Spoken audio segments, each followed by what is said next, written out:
පුංචි කතාවක් කියන්නම්. ඒ පුංචි කතාව හොඳට අහගෙන ඉන්න.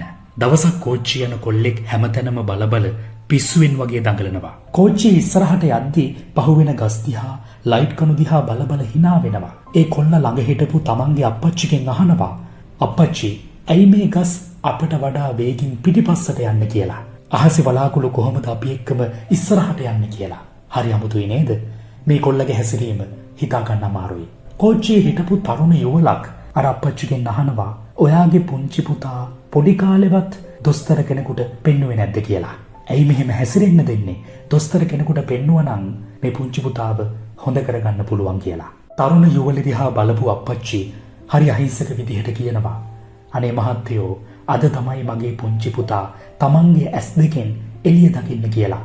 දුර ඈත ඉඳලා දොස්තර කෙනෙක්ට කියලා තමන්ගේ පුංචි පුතාගේ ඇස් දෙක පේන මට්ටමට පත් කරගෙන තමයි මේ අප්පච්චි මේ තරුණ කොල්ලයි තමන්ගේ ගමට යන්නේ." අප්පච්චි කියපු කතාව අහපු තරුණ යුවලට ලැජ්ජ හිතෙනවා.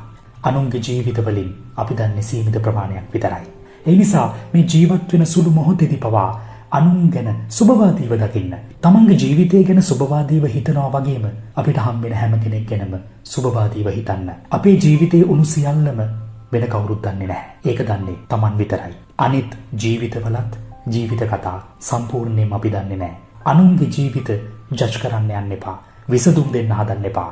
ඊට කලින් ඔවුන්ගේ ජීවිත කතාව කියවන්න පුරුදු වෙන්න. සමහර වෙලාවට අපිට හම්බෙන මිනිස්සුන්ගේ ජීවිත හරි දුකින් ගෙවනවා වෙන්න පුළුවන්. අනුන්ගේ ජීවිතවලට සතුටක් ප්‍රීතියක් දෙන්න පුළුවන් විදිහට ජීවත් වෙන්න පුළුවන් නම් ඔයා මේ ලෝකේ ලස්සනම හදවතක් තියෙන පුද්ගලයා බවට පත් වෙනවා. හැම වෙලෙම තමන්ගේ ජීවිතෙන් අනුන්ගේ ජීවිතවලට සතුට ආදරය දෙන්න බලන්න. අන්න එදාට පුළුවන් අපි හැමෝටම මේ ලෝකේ ලස්සන කරන්න.